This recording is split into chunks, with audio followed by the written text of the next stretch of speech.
Hello everyone, কেমন আছেন সবাই? আরও একটি নতুন মিনি ব্লগে সবাইকে স্বাগত জানাই। তো আগের পার্টেই বললাম যে আমরা সবাই চলে এসেছি কালকা স্টেশনে। এইখান থেকে এইবার আমরা ধরবো টয় ট্রেন।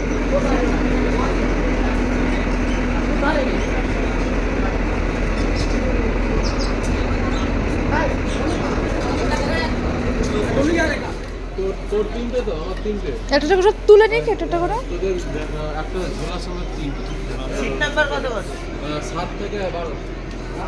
अनुपम दा इधर उठा लो, हम ये लेके जाएंगे।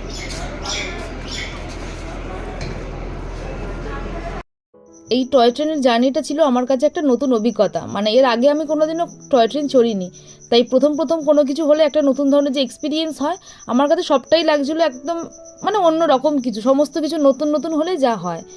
আর টয় ট্রেনে উঠে গিয়ে আমরা আমাদের যে ব্রেকফাস্টটা সেটাকে অর্ডার করে দিয়েছিল ব্রেড বাটার আর একটা ভেজিটেবল আর একটা ছোট সসেজের পাউচ। তবে ভেজিটেবলটা না খুব একটা ভালো লাগেনি, কিন্তু খাওয়া মাথায় থাক, বাইরে একটু পেটটা ভরলেই হলো। এখন তো মেন জিনিস যে বাইরের দিকে জানালার থেকে সমস্ত দৃশ্যটা দেখতে হবে। আমাদের ছিল ভোরবেলাতে ট্রেন, আর সেইখান থেকে যখন একটু একটু করে সূর্য উঠছে না, মানে তার দৃশ্যটা জাস্ট মুখে বলা যাবে না। কিছু জিনিস আছে যেগুলো একান্তই নিজের কাছে অনুভব করার জন্য। এই দেখুন কি সুন্দর লাগছে দৃশ্যটা।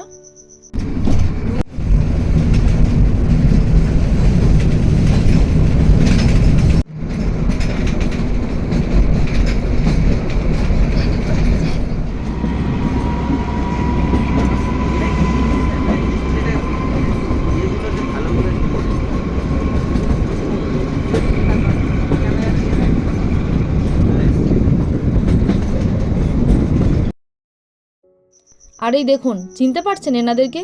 এরাও কিন্তু আমাদের মতো যাত্রী। ওরা টয় ট্রেনে করেই এসেছে।